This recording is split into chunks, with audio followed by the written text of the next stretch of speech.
It was a difficult shoot in terms of financial. It was really an independent film. We were really a nobody film, a nowhere film, and we made more money than any independent ever made. The geography of making a film in the Philippines, in the jungle, was extremely hard. Oliver wanted to have something like rough and crude, and I related to that idea immediately. Oliver wanted stark reality in the movie. Everything about the movie had to be real.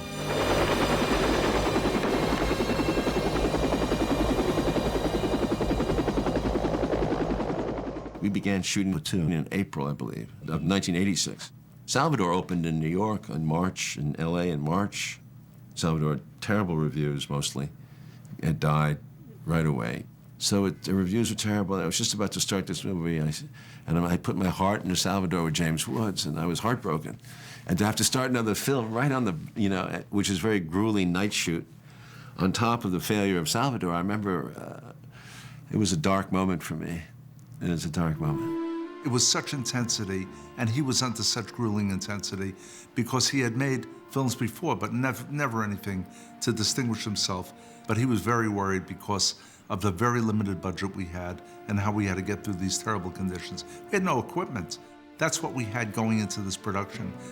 Difficulty in raising the money, difficulty in shooting halfway around the world, difficulty in knowing whether the money was going to be there. When you're working very hard, and this is what most people don't understand how difficult the work is. It's like, even when you're day off, you're hooked. It's a continual plan. It's like a general moving troops. There's no day off. The most basic mistakes happen because people are tired. That they, for example, you finished in a very difficult day, you got what you wanted, but you're so tired you don't plan out the next day or the day after or next week, and things go wrong. His strain was so great. I remember Oliver coming in to the office and accusing Claire Simpson, who was our editor, and our script supervisor, that they were hiding a scene from him that he knew he had shot. And they pleaded with him. They said, Oliver, you didn't shoot that. And he says, I know I shot it. You're keeping it from me. The two of you.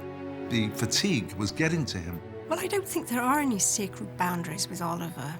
He's a complete iconoclast, and it makes him, both difficult to work with, but also interesting to work with. He was very intense. He was very committed to his vision. He was not the easiest guy to work with at times. He didn't settle for what he felt was a half effort. He insisted on doing your best and then some. He's a bit of a button pusher, but he knows that, so he's the first to admit that.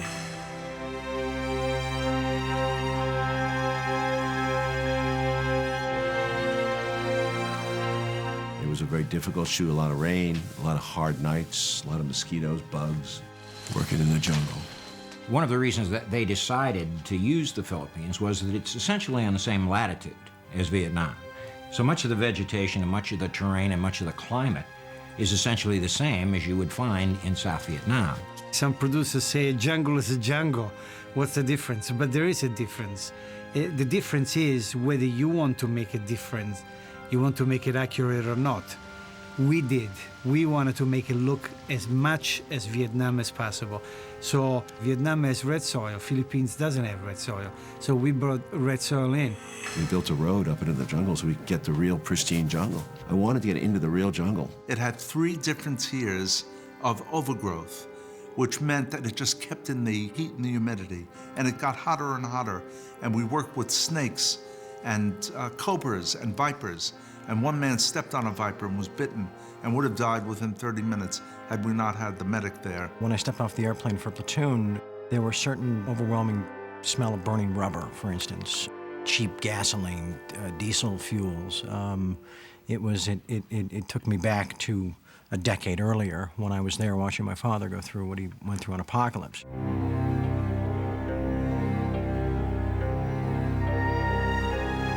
The village itself, together with the rice paddy, we built it right at the beginning because we wanted to have time for the things that we planted to grow and look real. In fact, we had vegetable gardens, the rice paddy. It was so real that local people moved into the village. No one told them not to do that. They moved in and occupied this village. Burning of the village was a lot of gasoline, and what was amazing, it was all silent. The village was there 1 minute, and then we just hit one button and suddenly it just lit. That was more powerful to me. These people that thought for a moment, oh, wow, you know, it's like we have a gift from heaven. Suddenly a village appeared out of nowhere and we burn everything.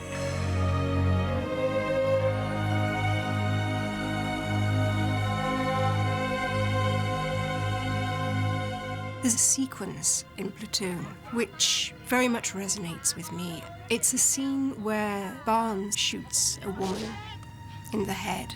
The villagers were played by Vietnamese who were refugees in the Philippines. So many of them had gone through these kinds of experiences in Vietnam. And their cries were really difficult for me to cope with. And in order not to be upset by the material, I kept humming. And I finished the sequence, and then I realized what I was humming. It was Samuel Barber's Adagio for Strings.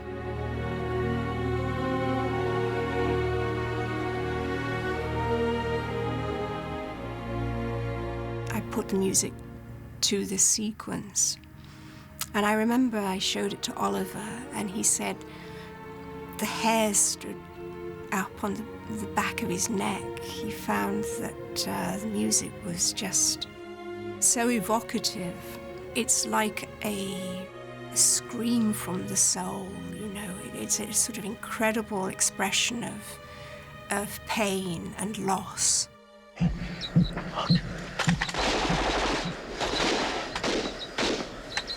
They're probing us. They're gonna be going up and down this line all night trying to get through. Sometimes we had problems with lighting at night in the jungle. It was tough.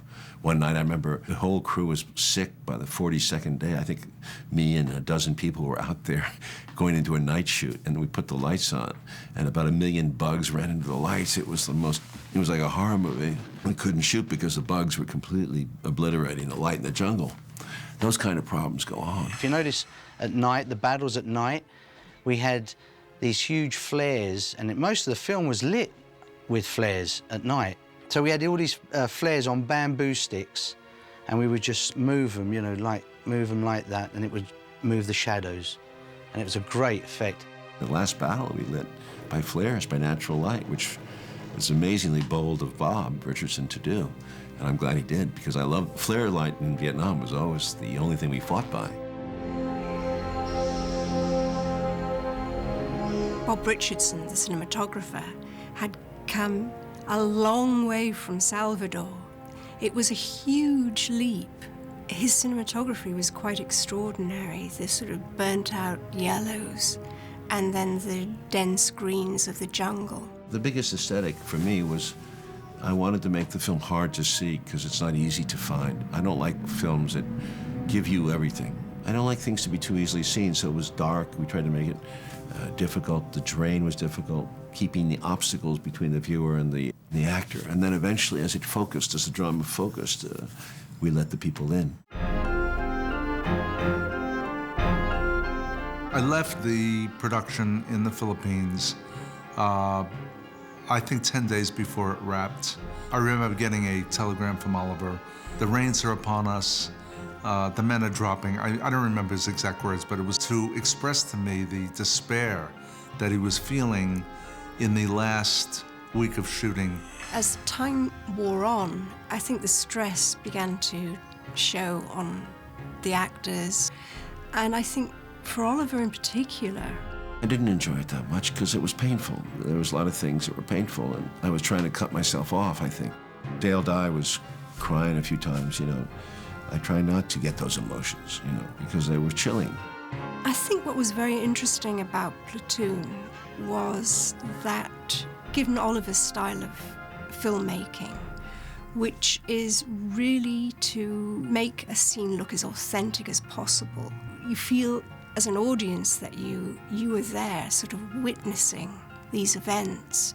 And even in Daly's form, there was a sense that you were actually looking at something that was happening, something that was real. Hey, Francis. Hey, man, how you doing? Okay, how you doing? Fine, man, just fine. Hey, dig it. We two-timers, man. We gonna get out of here, boy. All the veterans afterwards, with tears, would thank us for showing what it was really like. And all these little things were so authentic because Oliver was always concerned about making it right, making it like it was. I wanted it to have a little bit of something for everybody in it. Some little moment, some little image that you said, oh, there it is, I remember that. And so we tried very hard to get those moments in there. The authenticity of what we tried to recreate was achieved. That's the satisfaction, the most satisfaction I've had. Oliver is an incredibly demanding director, but he's sort of demanding in all the right ways. It's his way of getting the best out of people, in fact. And you can never fake anything with Oliver, because he knows. It's truly a brilliant motion picture, and I appreciate it. And while I produced it, I cannot take credit for this. This is Oliver Stone's brilliance. It's his conception, it's his writing, his execution. It was amazing for me as a young man, after years of defeats and things that hadn't happened, worked out, to have this kind of thing break out was exciting. You know, it's like a fire